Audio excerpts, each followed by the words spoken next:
Everybody, Dave Clark here from InspectCheck-net. Today we're continuing on with our 5 questions with people in the home inspection field. And so today we're going to do 5 questions with Joe Ferry.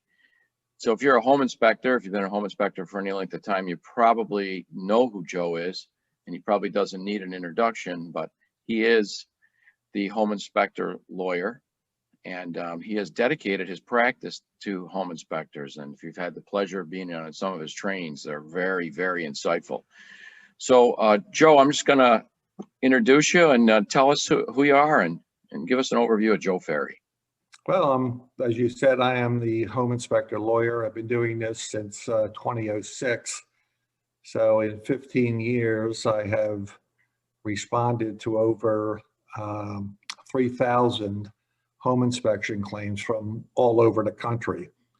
And in that period of time, I'm batting 970 at terminating these claims with a comprehensive responsive letter, and been very successful. And one of the reasons it's been so successful is because home inspectors, by and large, are very good at what they do. Yeah. What do you think, Joe? What do you think is, I know there's probably many, but what do you think is the biggest mistake that home inspectors make from your perspective? Well, I think, thank goodness, home inspectors actually don't make very many mistakes while they're inspecting, or I wouldn't be telling you that I'm batting 970. From my point of view, I think the biggest mistake that they make is underestimating the extent of their liability exposure. And it's very insidious because I get calls once a week, probably, no more than once every 2 weeks, where the initial conversation is this: Joe, I've been inspecting homes for 17 years. I've conducted over 3,000 home inspections, and this is the first time that anything's happened. And they are shocked to find out that they don't have to have done anything wrong in order for someone to make a claim against them. I'm often asked, what's the number one claim that I see? What's the number one cause of home inspection claims? And I think people are expecting me to say roofing or electrical or plumbing or something else. And really, the number one cause, what causes 100% of all claims, is something going wrong in the house. It has nothing to do with the home inspector. You'll find this across the board in all professions. Let me take the medical profession. A doctor, a surgeon, can take every precaution possible to avoid infecting the patient in surgery. He can be gloved and gowned and have the surgical instruments sterilized. Everybody assisting him is gloved and gowned. But there is still, notwithstanding all those precautions, there's still a about a 1% chance that something can go wrong. And it has nothing to do with the negligence of the surgeon. It just happens to be that something went wrong. So in a home inspection context, you'll have a heat pump fail in the middle of a snowstorm, and your client is not thinking that you have anything to do with this. But a couple of days later, when the snow's been removed from the streets and he can address this situation, he'll call an HVAC guy who will tell him that the home inspector should have discovered it. And that really is the progenitor of about 100% of all claims. Yeah, interesting. There was a study or a survey done a while back. I forgot who did it. One of the national organizations that said that the lion's share of the claims, over 20% of the claims, are for water intrusion. And that's just, you know, we always say that you could do an inspection today and the basement or the roofing area is dry and you don't see any indication of it. And then certain conditions come up where, yeah, water comes in. You could have ice damming and a brand new roof. you You know, and could, it could, water yes. can penetrate. And you can have, sometimes you get an extraordinary amount of rain where Mhm. for over a long period of time, and it raises the water table. And that will sometimes, the water's got to go somewhere.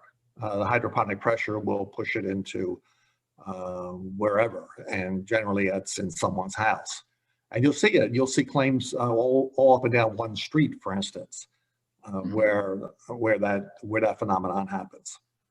Yeah, I mean, any condition, even if you got the best drainage system there is, it can be overwhelmed. You have Yeah, a flash and you'll flood or something. see, and then you'll see a lot of people buying old houses. They fall in love with these old houses, and then you have an inspection because it's an old house, and the guy doesn't really find a lot wrong with it because a lot of it's not visible.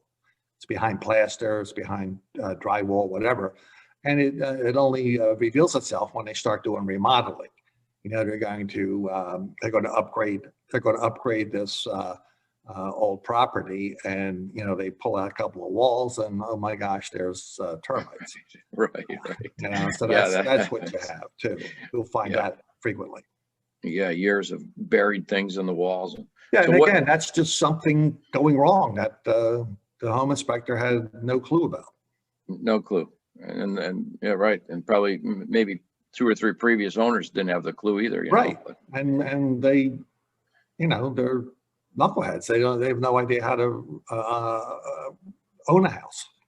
right, right. What's so keeping in line with that, what's the craziest claim, if that's a good choice of words, that you've seen come, you've probably seen a few in the last Well, 15, 16 years. well, fortunately, most claims follow a pretty regular pattern.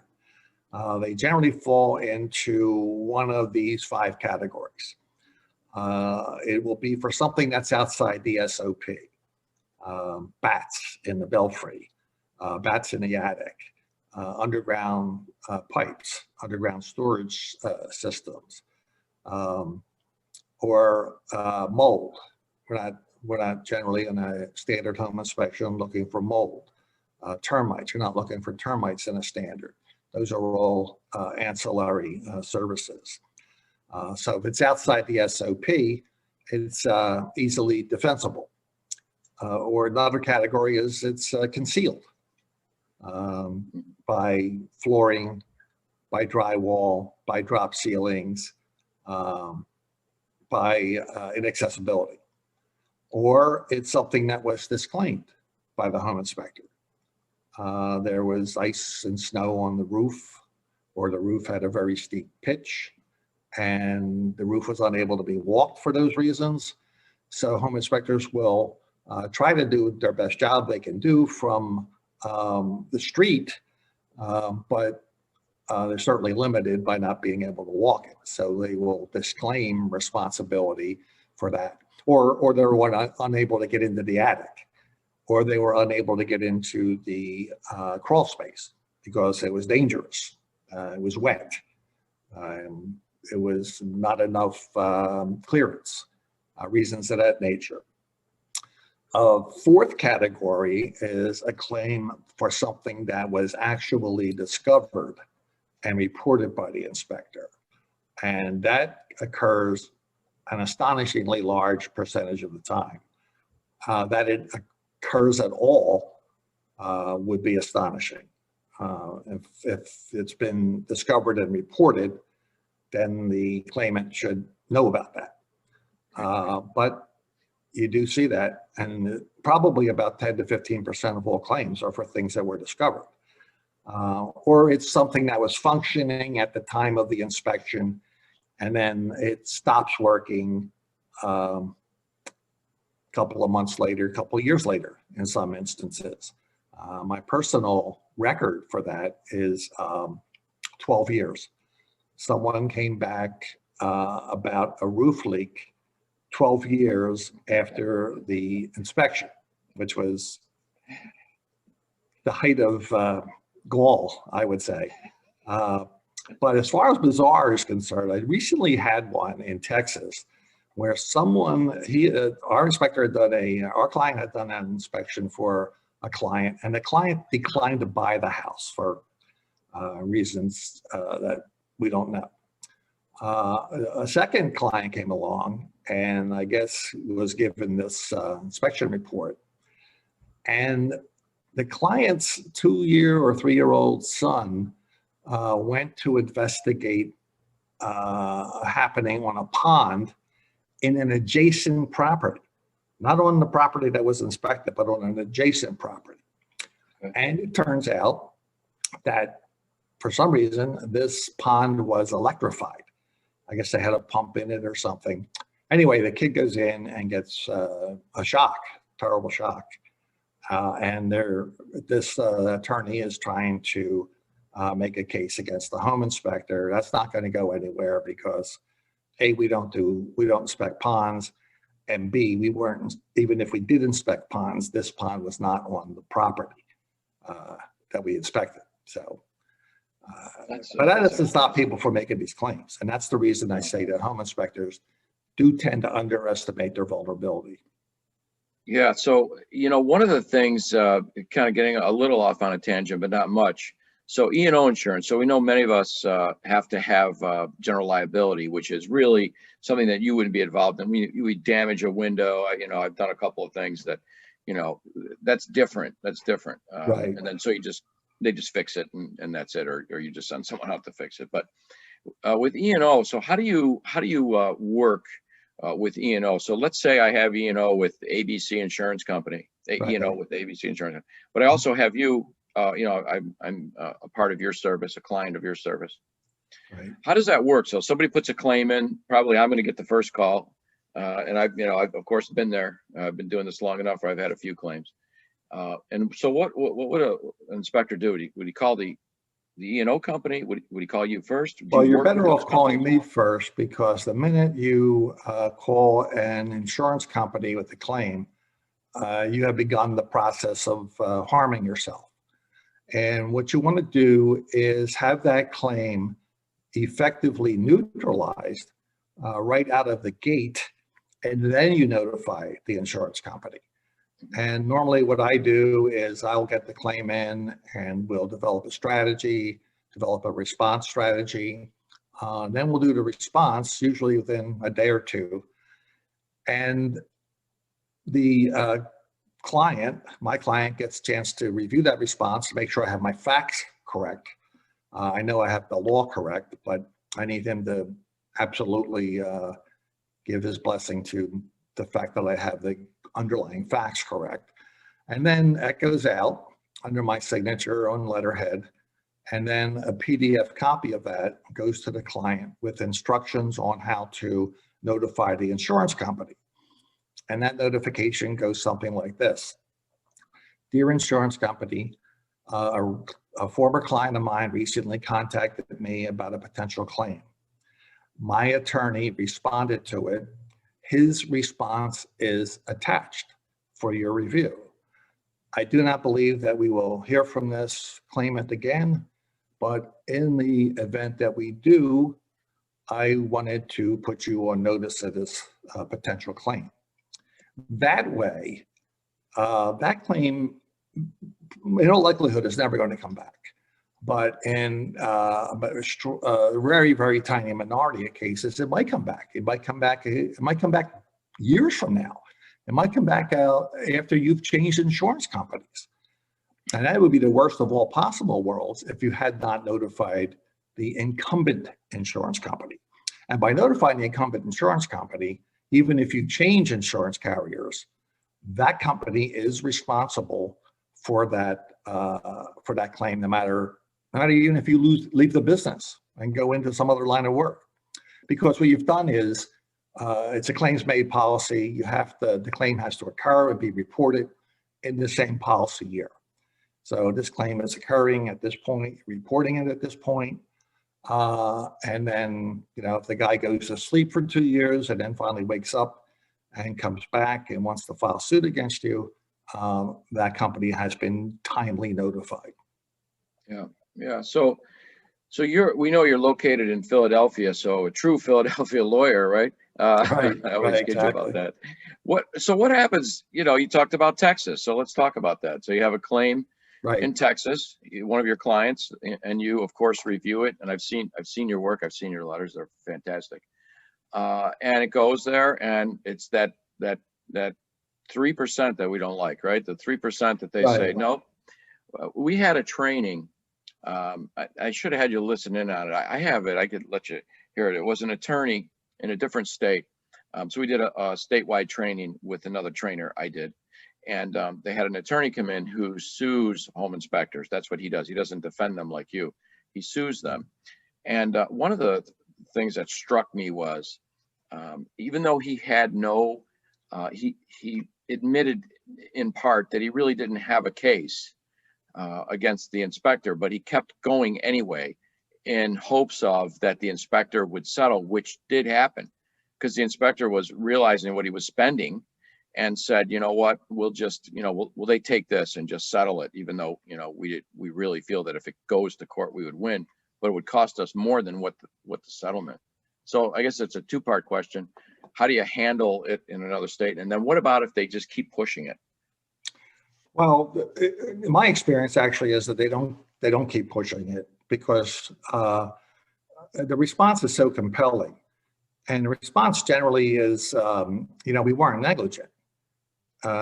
This issue was outside the SOP. This issue was concealed. This issue was disclaimed. That we're not even looking for this issue. See SOP paragraph section less than so. We're not even looking for that. Or here's a video of the thing working at the time of the inspection. We can't predict the future. So the first response is, look, we weren't negligent. You lose. Then you have other compelling responses. And those responses are, one, we weren't negligent. Not only were we not negligent, we told you that this was going to be an issue and you failed to do anything about it. So even if we were negligent, which we weren't, you were negligent. You lose. Then, even if we were negligent, which we weren't, and even if you weren't negligent, which you were, you don't have any damages. You're not getting a new roof. You're getting the roof leak fixed. A couple $100. You got no damages. Even if you had damages, in a lot of jurisdictions, you cannot bring a negligence case because of the economic loss doctrine. And the economic loss doctrine basically says, unless there's property damage, or unless there's injury to a person, you can't bring a negligence claim. So these claims, the home inspectors don't cause these leaks. They don't cause these problems. These problems exist. So it's a pure it's a pure economic loss. So you can't recover that in a negligence suit. You can recover it in a contract suit. But the next defense is we've got a limitation liability clause, and you're going to lose on that regard. So there's so many defenses for home inspectors. One, we weren't negligent. Two, we weren't negligent, but you were negligent. Three, even if you hadn't been negligent, you don't have damages. Right. Four, even if you had damages, you can't bring the economic loss doctrine prevents you from filing a negligence claim. And then finally, we've got limitation of liability, which is upheld in your state's courts. So that takes the wind out of the sail of a lot of plaintiffs' attorneys, because quite frankly, they don't know these things they're so used to dealing with personal injury, not economic loss. And none of those things apply when it's just a pure economic loss. Right. Yeah, that's good. It's so true. I know not all states have that limited liability clause, but so if they just kept pushing it and it just had to go, then they would have to get a local attorney. What would happen is we would notify the insurance company under the terms I just discussed, and the insurance company would act. Frankly, here's what insurance companies do. they get a stiff back once they've seen my response, because it gives them courage. Hey, we don't have to pay this claim. So they'll resist it. It's been reported to them, but they're going to resist it. Now, if the guy files suit, that's a different story. If he files suit, most of these insurance companies lose their courage when that happens, and they will look at the cost of defending and settle, because quite frankly, the cost of defending are astronomical. I remember a few years back, I was reading a article in the Philadelphia Inquirer about the cost of cancer treatment for various cancers, prostate cancer, breast cancer, etc. And what I remember saying to myself as I was reading this, because I think the treatment for prostate cancer was something like $30,000. And I said to myself, $30,000, is that all? Because you can get the $30,000 in litigation so fast your head would spin. So, and it's because there's generally multiple defendants in these cases. So all the defense lawyers, it's a defense lawyer's Valhalla, because they can sit around pushing paper at each other and billing for it. And it doesn't take long for those costs to vastly exceed what the underlying claim is worth. So insurance companies will end up paying those claims. And you can't blame them, really. Right. Well, no, I mean, you can only go so far with it, and then you have to touch with losses, I mean, it's ridiculous, without really admitting guilt. It's kind of interesting. So, well, so let's let me let you give some free advice out here. So, what would you think? And I agree with you. I think home inspectors are doing a good job, and I think that of course, we're very concerned with the report, because you never want to be he said, she said, right? It's got to be in writing and the contract and that. But what do you think? What would be your advice? 3 things, if you want to do 3 or 2 or 4, that a home inspector should be doing if they're not doing it already, to really, limit their liability. And I hate to say that, because I never get up every day and say, oh, I'm scared, I'm going to do my job. I've done thousands of inspections and I have been sued. So it is what it is. I haven't lost yet. But so what would be your advice? Maybe 3 things off the top of your head that you would say, if you could do these 3 things, you would definitely limit your liability while still doing a good inspection. Right. Well, there's really 5 things you need to do. Because I'm a seminar, I have 5 things. The one thing you need to do is to manage your clients' expectations.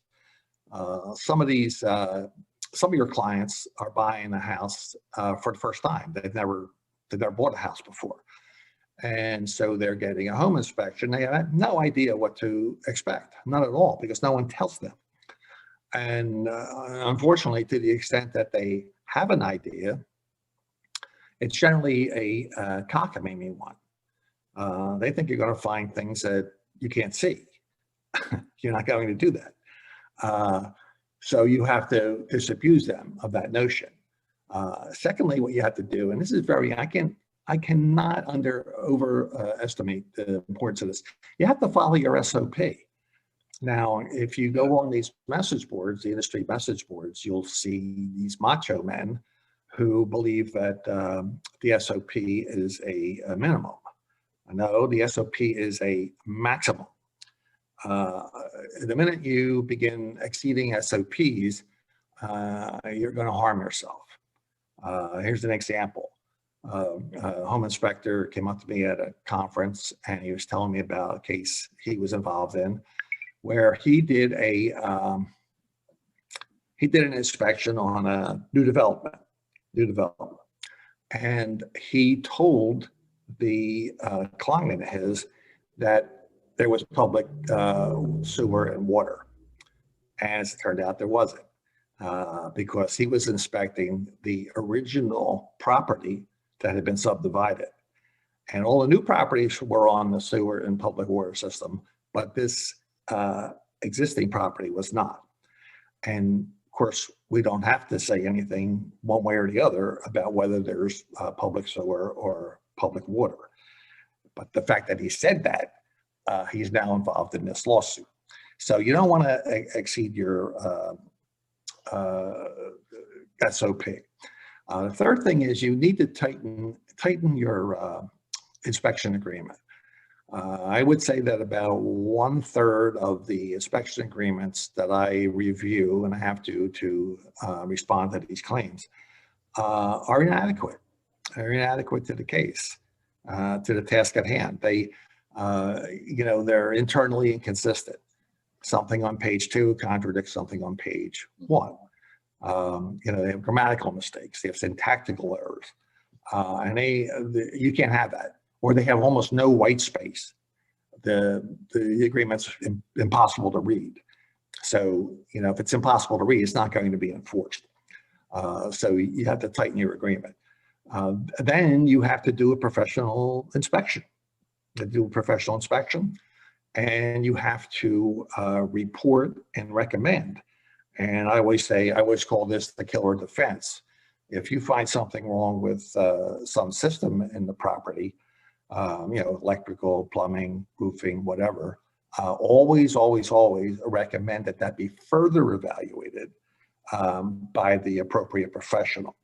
And that way, if your client does not have it further recommended, does not follow your sapient advice, that establishes contributory negligence. So they're not going to be able to recover because they didn't take your advice. Had they taken your advice, they would have discovered this thing that then, before settlement, that they subsequently are discovering too late right now. So they have to do a professional inspection. So, and disclaim appropriately. That's the last thing. If you can't get into the crawl space, you have to say, I can't get in the crawl space, so all bets are off on, what I could have found in the crawl space. The attic, a lot of these attics are not walkable, or a lot of them are chock-a-block with clutter. Garages, same thing. I've seen numerous cases where the electrical panel was blocked by household goods. So those are the things that you need to do in order to reduce. You're never going to eliminate, because anybody with $150 and a word processor can file a lawsuit. Yeah. Well, you say two great things: the standards of practice, code of ethics, especially of your state. If your state Right. uses national ones, not knowing them. I remember being at one of your seminars, and at the break, a gentleman came up to me and said, "Oh, you guys," I think I gave the introduction or something, so I gave a little overview of a contract, but it was really your seminar. But he said, he goes, "So do you always use a contract?" And I said, "Yeah." And he said, "Well, I've been doing this for 10 years, 12, I mean, a while, not months." Right. He said, and I've never used one. Do you have a copy of a sample one I could take a look at? And and people that were grandfathered, there was another lawsuit that came up in New York. And basically the inspector lost, even though everything was fine, because he did not put his license number on the report. And the judge cited that and said that's part of your standards of practice. It's things like that. And I always tell people that they update the standards of practice, even if it's something, all the time. You should pay attention to that. Guys that were grandfathered, guys and girls that were grandfathered, right? Do they ever look at it? I know people that have never they were grandfathered and they never even looked at it because they weren't taught in class. I can give you a case in point in Massachusetts. Massachusetts overhauled their SOP a few years ago. Didn't do a lot of changes, but one thing they did do was they removed this one paragraph. There's a paragraph in there that says, it used to say, inquire of the homeowner whether there's ever been any problems with, and then there was A, B, C, D, E, F, and G types of issues. Do you ever have any problem with the roof? Do you ever have a problem with this, with a problem with that? And so that used to be part of the report. That used to be part of the inspection report. And so that automatically sets up the contributory negligence defense, because if they don't do that and something associated with those systems goes awry, and they could have found out about it by inquiring of the seller, then they didn't do it, then that jams them up. So I recommend for inspectors in Massachusetts to keep doing that. Keep put that in your inspection report. Sure, that's great. So you have been all over this country. I think you've been from California to New York. I know you have, and I think I even ran into you in Kentucky. So I know I've witnessed you traveling. So what do you think? So you've talked to a lot of home inspectors. You've done many seminars, and you've been in this business for a long time. And so where do you see this profession heading in the future? What do you see in the future for home inspections, the industry as a whole? And well, as a wise man once said, predictions are difficult, especially about the future. I think it was Yogi Berra said that. I think this industry is just beginning to hit its stride. And the reason I say that is because I do travel the country, and I do speak to a lot of home inspectors, and the enthusiasm on the part of the inspectors. These inspectors can hardly believe their good fortune that that this is their job. It's the greatest job in the world as far as they are concerned, and I can see it. And they're really ebullient in some cases, and between that and the thought leaders in this industry, I think we all know who they are doing everything possible to make it great for home inspectors. And I think real estate agents, they were very resistant in the beginning, but they were brought along, and in fact it's much bigger than they are now. So I think it's probably, I would say maybe there's 7 or 8 million home transfers annually in this country.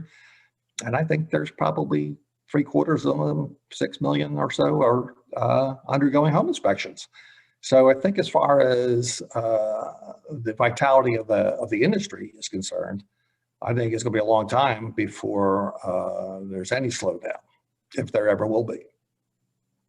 Yeah, that's great. That's great. I agree with you. I agree. We want to make sure that things don't get watered down with this big market. We've had a few things going on with that, but hopefully that. Yeah, you do have odd situations like out in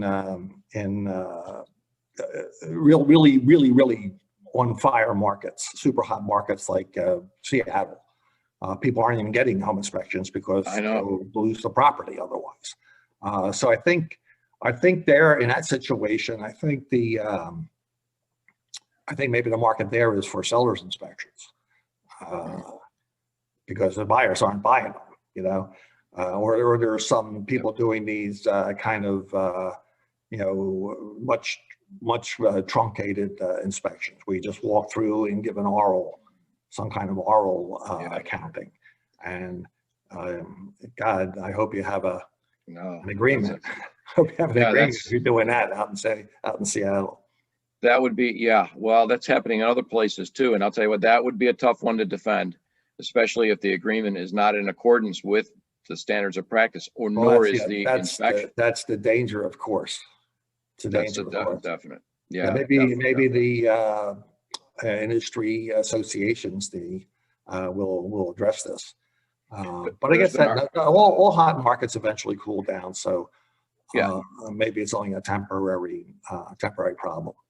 Yeah, there's been a couple articles recently about that, people regretting it and saying, we jumped too quickly, and but I agree. I think that the home inspectors on a whole are want to help, are the most important part. I know I'm biased, right? I think they're the most important part of the real estate transaction, because we really put things in perspective. We're not looking out for the bank, we're looking out for our clients. And I feel honored and blessed to be in this industry, and every day is different. And that's why I look at it like we're there to help. And that's what I hear across the length and breadth of this country from home inspectors that I talk to every day of the week. Yeah. They're all very, very excited. Very excited, very professional. So, I mean, I would never have this track record if home inspectors weren't good at what they do. Right. You would have to go. I can't get rid of a legitimate claim. I'm only getting rid of bogus claims, which there's, no shortage. Right. So home inspectors are by and large not being negligent. They aren't. Yeah, I totally agree with that. I mean, everybody is very conscious. I mean, you're going to get that in any group, right? But everybody's very conscientious, and they're looking for the best way to do the inspection. They're looking for information, and we pass along pictures to each other, and we're learning, and as the industry changes, which it does. There are, and if you go on the industry chat boards, and people are very, very helpful to their colleagues. Oh, absolutely. When people come on and post a puzzler, and sure enough, within